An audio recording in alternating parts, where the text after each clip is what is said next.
All I want to see is five guys happy playing together, and that's what makes the music. Randy Meisner passed away on July 26, 2023, at the age of 77. Chronic obstructive lung disease complications led to his death. Prior to his demise, the founding member of the Eagles had just spoken publicly about the band. For a long time, we mostly heard about the famous people, the drama, and the memorable songs from their side of the tale. Stay tuned till the very end, because the revelation of Randy's reasons for remaining silent for so long, together with what he shared before he passed away, will strike you square in the chest. Be patient, since Randy Meisner's comments are unfiltered. When you hear Randy Meisner talk about his time with the Eagles, particularly in the beginning, you may think of a movie, but not the glitzy, romantic sort. The year is 1971, and Randy Meisner finds himself at a major crossroads. He had recently departed from Poco, a venture he had co-founded. Uncertain of his place in this vast and chaotic music industry, he ventured out into the world in quest of his next move. Suddenly, he met Don Henley and Glenn Frey, as if destiny had a hand in it. These guys weren't quite rock stars. They were only Linda Ronstadt's tour band. Anyway, after concerts, Randy, Glenn, Don, and this very gifted multi-instrumentalist named Bernie Leadon would simply relax in their hotel rooms and harmonize for fun. At that stage, neither fame nor fortune were even on their minds. Simple, unadulterated musical feelings. During an interview, Randy went so far as to say that something special happened whenever their voices were mixed. How often does magic like that happen by chance anyway? Almost there, isn't it? Four unwashed men, maybe with booze in one hand and guitars strung out, jamming on until the wee hours of the morning. What occurs when a legendary rock star chooses to speak up after being silent for decades? One of the Eagles' original members, Randy Meisner, stayed quiet about the group for a long time. Yet, in the days leading up to his passing, he spoke frankly about his tenure with the groundbreaking band. So, what gives? What made Meisner finally decide to speak up now, after everything that has transpired? His revelations could alter your perception of the Eagles and their treatment of their own, so you'll want to listen to the end. David Geffen had just launched a record label called Asylum Records, so they signed with it. Oh, and did you know that they choose their name?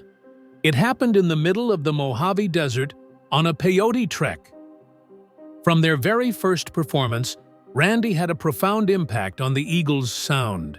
He learned the ins and outs of the Eagles' signature country rock fusion sound during his time spent playing with Rick Nelson's Stone Canyon Band and Poco. That voice, though? The voice! Oh my! Randy has an angelic voice capable of reaching these insanely high notes, according to Glenn Frey himself. No one else could reach the greatest harmonics with the same clarity, so they would save them for him. Isn't that incredible? It was as if he was born with this hidden strength. In all candor, their debut album was a complete mood shifter when it dropped in June 1972. Songs like Peaceful Easy Feeling and Take It Easy evoked a sense of liberation. The album achieved a remarkable feat for a new band. It peaked at number 22 on the Billboard charts. And how was Randy's bass style? It lacked ostentation and was instead reliable and sturdy, the type of support you don't appreciate until it's gone. Following the fact, Randy stated that he had always aimed to keep the focus on the music. All he wanted was to be a music server. Even more unusual these days, isn't it? Nowadays, everyone wants a piece of the spotlight, but Randy saw the forest for the trees. However, there were some cloudy patches and closed roads. Notoriety began to seep in, and with it came a great deal of responsibility. Constant travel, sleeping in buses and motels, and little contact with loved ones drained them. The most troubled was Randy, who was the most reserved and quiet of the bunch. He reveled in his time on stage, but what about the interviews, the scrutiny, and the rumors that ensued off-stage? He was overcome with exhaustion during it. Not only that, but the band members themselves began to experience such creative disputes. Initially, they were heavily influenced by Bernie Leadon, and their sound was country rock. But what about Don Henley and Glenn Frey? A more rock and roll sound was what they were going for. Like a child caught between his parents' arguments, Randy felt helpless and squished into the center. That was quite a challenge. Things were changing when they recorded On the Border in 1974.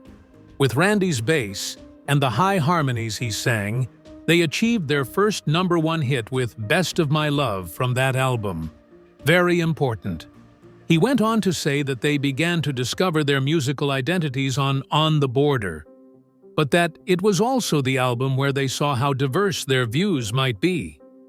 Isn't that how it works every time? When you achieve success, it seems like everyone has a new take on what should happen next. The 1975 single One of These Nights catapulted them to popularity. In the song Take It to the Limit from that album, Randy really came into his own. Did he sing the song? Shivers. A real shiver. One of their most popular songs, it peaked at #4 on the charts. However, you know what's rather tragic? The strain continued to mount, despite Randy's bright moment. As his celebrity grew, so did the amount of interviews, tours, and demands placed on him. As an introvert at heart, Randy began to buckle under the pressure. It was as if his safety zone shrank in proportion to their size. All the pressure, weariness, and constant bickering within the band finally became too much. Not long after that, Randy departed from the Eagles.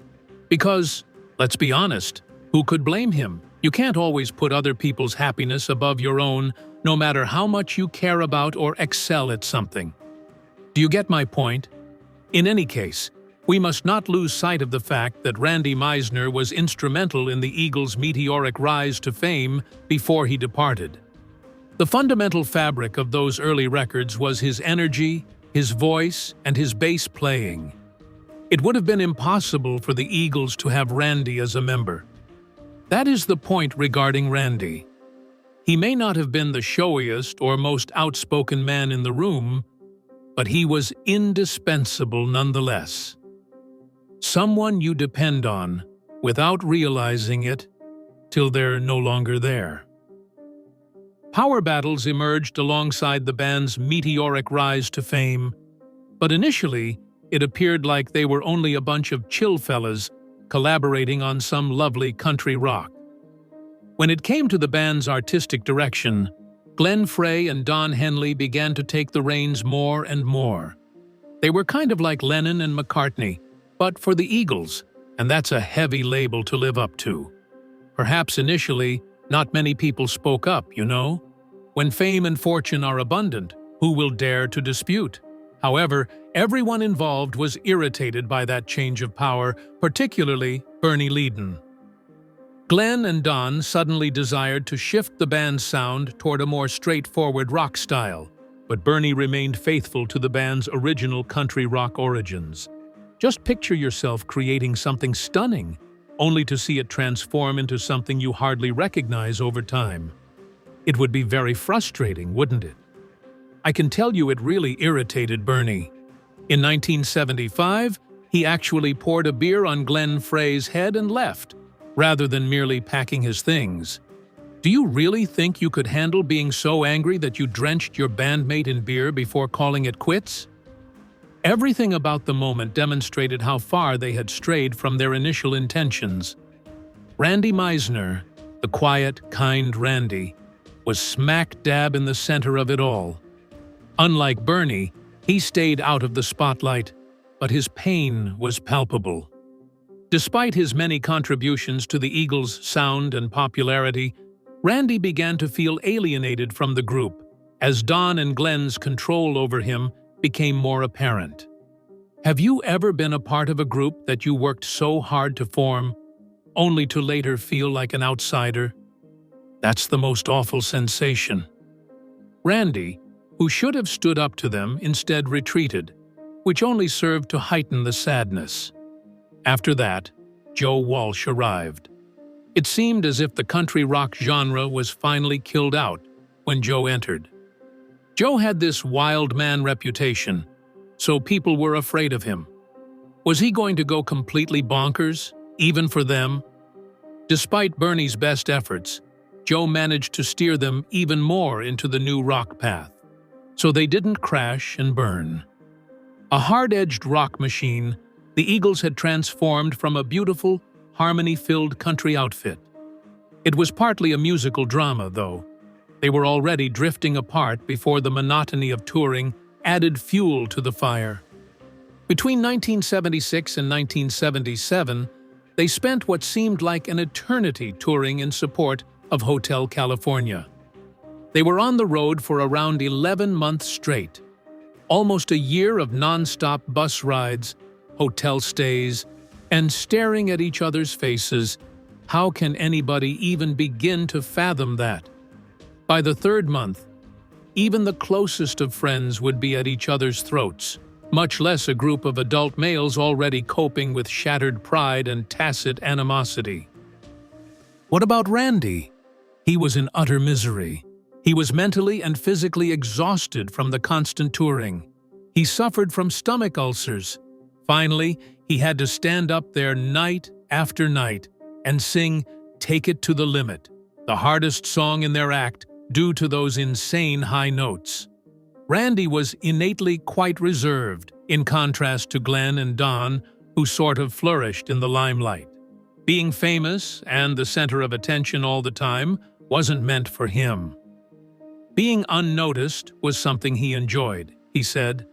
Randy was already struggling with a lot at home, and that was on top of the band conflict and tour stress. Being away from his family for nearly a year at a time was devastating, especially because he had a wife and 3 small children who relied on him. When his marriage began to crumble, who could blame him? Being a decent spouse and father while dealing with that type of strain was an impossible balancing act. The band wasn't only furious with one another at that stage. My goodness, they were furious with everyone and everyone, including the media, their record company, the people who organized the event, and even the man selling hot dogs outside the stadium. Because nearly every member of the band considered themselves an alpha, tensions were bound to arise, as Joe Walsh aptly put it later on. I mean, come on, what do you really expect to happen when you lock up a pride of lions? The music from Hotel California is undeniably a masterpiece, and all that anxiety certainly contributed to it, but the human toll was enormous. Applause and sold-out concerts belied a group of men who could hardly tolerate one another.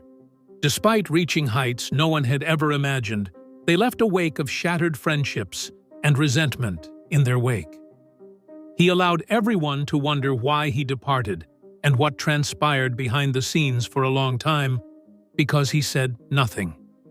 However, he made up his mind to speak moments before he passed away. What was his message? Was he satisfied with the outcome? On the other hand, does he have any remarks that may shock the Eagles' die-hard supporters? Until you hear what Meisner has to say about his time in the band, which is unlike anything you've heard before, you should definitely keep watching. To put it simply, it challenges all your assumptions. All of this went down in the summer of 1977 at a performance at Tennessee's Knoxville Civic Coliseum. Imagine for a second that the Eagles had been on the road constantly for a whole 11 months, almost a year. Just think about it. For nearly a year, you wouldn't have a house, your family, or anything else. You'd be living out of a suitcase and a tour bus. The concerts were massive, and the pressure was on, since this wasn't your average club tour. They were promoting their record Hotel California. Nobody was more exhausted than Randy. Randy had becoming really weary. He was really exhausted. Not only was he exhausted, but he was also ill, homesick, and fed up. This is where the public has it all wrong. Randall did, in fact, sing "Take It to the Limit" that night in Knoxville. He did it in his customary fashion, smack dab in the midst of the set, between Lion Eyes and New Kid in Town. There was no dramatic moment when he refused to sing and stormed off the stage. No, after the main act ended and 2 encores had been performed, the situation became extremely chaotic. After 2 encores, Randy was nearly exhausted due to his severe illness, which included relapsing stomach ulcers and the flu. "Man, that's about all I can do," he informed the men, and Glenn Frey lost it immediately.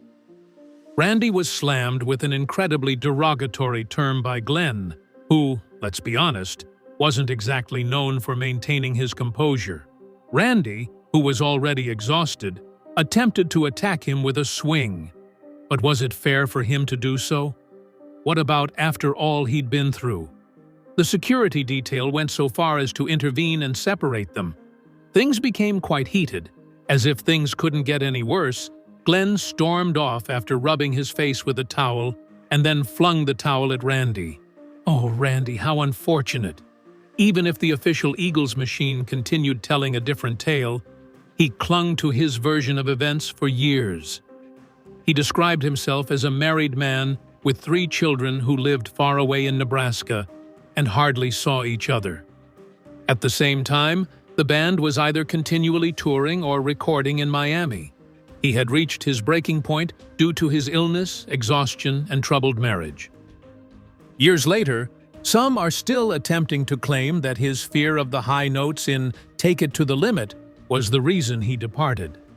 I mean, really? Throughout the entire tour, Randy had been passionately singing the song. It had never been an issue for him. Who among us doesn't feel a bit anxious every now and then?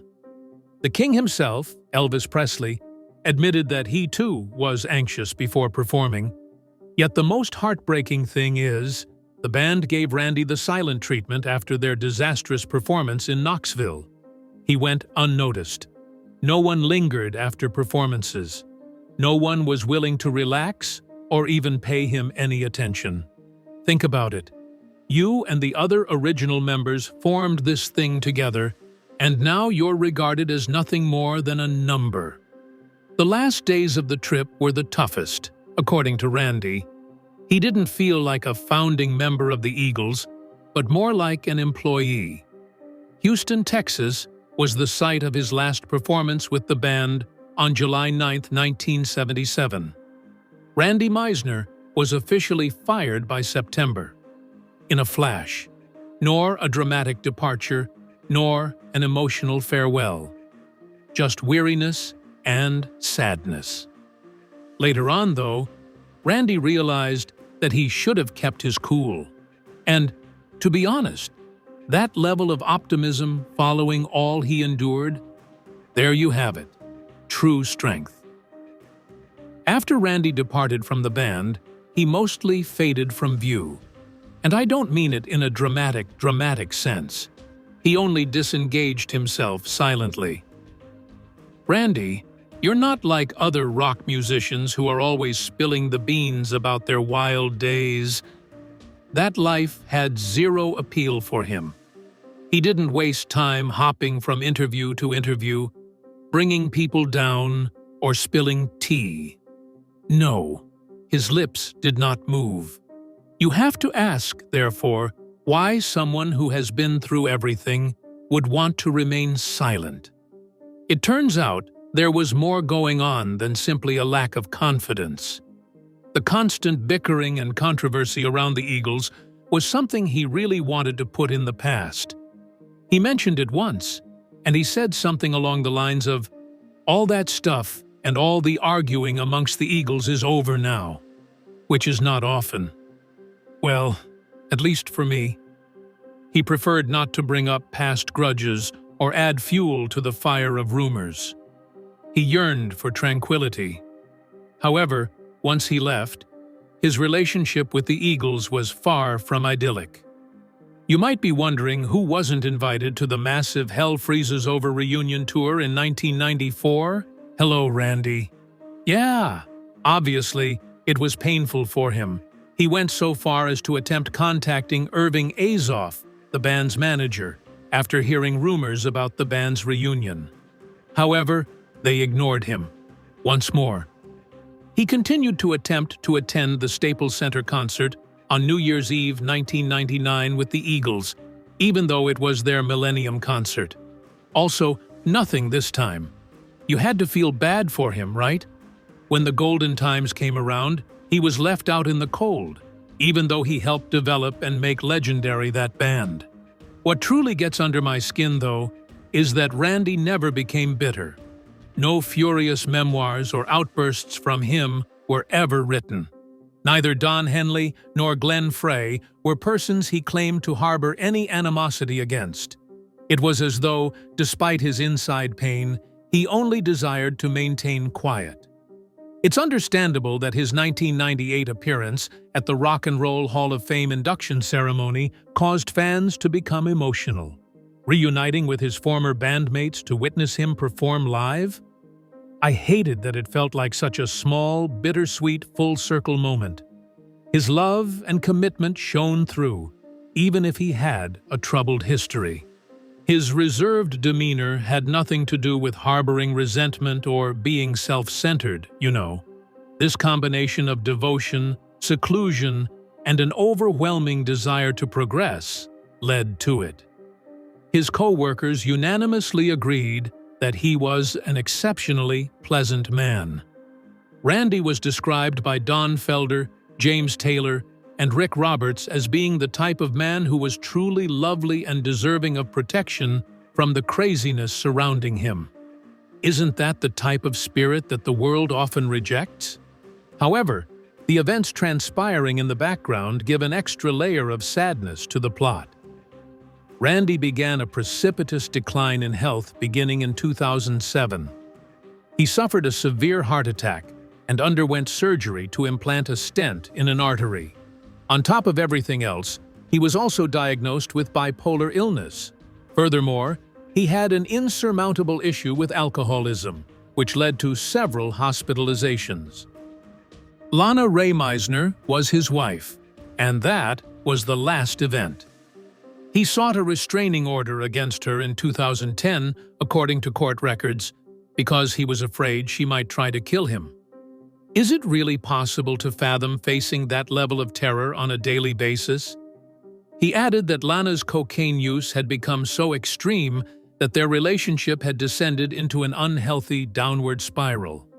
After allegations surfaced that Randy was threatening individuals with an AK-47, the situation escalated to the point that the court appointed James Newton, a friend of Randy's, as his interim conservator in 2015. It was at that point that everything started to go completely haywire. Tragically, Lana shot herself in 2016 after an altercation, bringing it all to a horrific, terrible head. The scene was something out of a horror movie. Her death had a devastating effect on Randy. His inability to cope with his loss led him to a mental institution. In court, he expressed his desire to get over this. I'm in a lot of pain right now. The sincerity and vulnerability of his statements were palpable. No longer was he concerned about stardom, fortune, or making public appearances. All he wanted was to stay alive. On top of everything else, and isn't this amazing? He never wavered from his authentic self. Affluence and notoriety never had power over him. While the Eagles were winning championships, and Randy could have been bankrolling an unbelievable amount of money, he prioritized his mental health. If he had stayed, his money would have tripled, he once stated. Who even says that in the rock world? But I was just sick of touring, and when the choice was between sanity and money, I figured I'd rather have sanity. This has never happened before. A sold-out arena or platinum album couldn't compare to the value of his peace of mind. Randy Meisner, after experiencing some of the most chaotic and intense years of his life, was only a shy, quiet man attempting to establish a peaceful existence for himself. Heartache, loyalty, and the universal desire for peace make up his narrative, rather than scandalous tell-alls or vengeance plans. Really, though, doesn't that have more impact than any rock and roll headline? Just days before he passes away, Randy Meisner speaks out about the Eagles. For what reason did the iconic rock musician Randy Meisner remain silent on the Eagles for an extended period of time? You never really heard him discuss the fact that he contributed to some of their most popular songs, though. Why then keep quiet till he's at the end of his days? How about remorse? Is it bitter? Or maybe it was simply a pressing need to be honest before it was too late. We get into the entire tale of Meisner's choice to speak up in this video. And it's not pretty, let me tell you. Stay on to the very end, because the answers may surprise you and alter your opinion of the legendary band for good. Randy began to relax a bit in his latter years, from 2013 to 2016. Essentially, he admitted that he never truly felt like an integral member of the Eagles throughout his time there. Even though he was instrumental in the band's formation, he seemed to be on the outside looking in. His distaste for live performances of Take It to the Limit was a major topic of conversation. It was often stated that he was just being tough or terrified. No, it wasn't it whatsoever. Fear wasn't the problem. Rather, his body just couldn't handle it on all occasions. He said to Rolling Stone in 2013 that he was naturally reserved and disliked being the center of attention. You know, some individuals really enjoy the spotlight drama, but Randy? He didn't require anyone's special attention. He was content to just sit on the sidelines and play music. But isn't that a breath of fresh air? Think about it. In this universe, everyone is like, hey, look at me, look at this person, going about his business in complete silence. That was the worst, he claimed. Absolute shit. You could tell he had been through this long, lonely heartbreak since he wasn't being theatrical either. He went unnoticed. Following the performances, no one lingered. He was essentially cut off. Basically, he was made to feel like an outsider. The most heartbreaking thing, isn't it? To embark on a fantastical journey with a group of people only to be treated as though you don't exist? What makes Randy such a remarkable human being, though, is that he never became bitter. I mean, absolutely not. It is possible that he was out there criticizing everyone, casting aspersions, and leaking tea at every turn, isn't it? But no, looking back, he could still recall the happy times he had with the Eagles. He reminisced about the fun they had together, how they toured the globe, recorded groundbreaking music, and partied all night long. And here's something else. After leaving the Eagles, he seldom ever listened to their music again. Isn't that incredible? He claimed that after recording an album was complete, he hardly listened to it again. On occasion, though, he would occasionally exclaim, "Damn, these records are good," upon hearing a song by chance. Don't you think it's the sweetest thing? As if, even after all these years, he could be astounded by the brilliance of his own work. That is just lovely. Oh, and you know how everyone always assumes that having money is the best excuse to remain in a bad situation? Randy, not at all. Keeping with the Eagles would have tripled his money, he admitted plainly, but he opted to keep his sanity. Rest assured, he prioritized his peace of mind above vast sums of money. Do you know someone who would truly act in that way? When it got to the point of sanity or money, I thought I'd rather have sanity, he added. And I adore this because it's the type of knowledge you don't hear every day.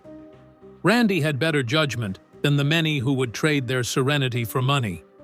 He was wiser. Even though he wasn't receiving the attention he deserved or being asked to any expensive reunions in his latter years, he continued to hold himself high. Even though he had his share of personal problems, he managed to remain gracefully composed throughout. "That whole fiasco with the Eagles is over now," he went so far as to say. "This is true, at least in my case. I mean, come on. It sounds like the sound of someone who has achieved inner peace." He wasn't seeking approval from others. He had no intention of competing in an artificial tournament. He was simply exhausted, resting comfortably. To be completely honest, somehow, that is just stunning. In retrospect, Randy's tale strikes as one of those subtle yet profound narratives that lingers with you. It serves as a gentle reminder that not all heroes wear armor, and not all legends must be told with great ferocity. Gentleness, decency, and a heart that won't harden from bruises are the weapons some individuals use in their silent struggles. Such a man was Randy Meisner. His tale should be heard, even though he never screamed it from the rooftops. I mean, it does. We have reached the final segment of this video. Much obliged for your time.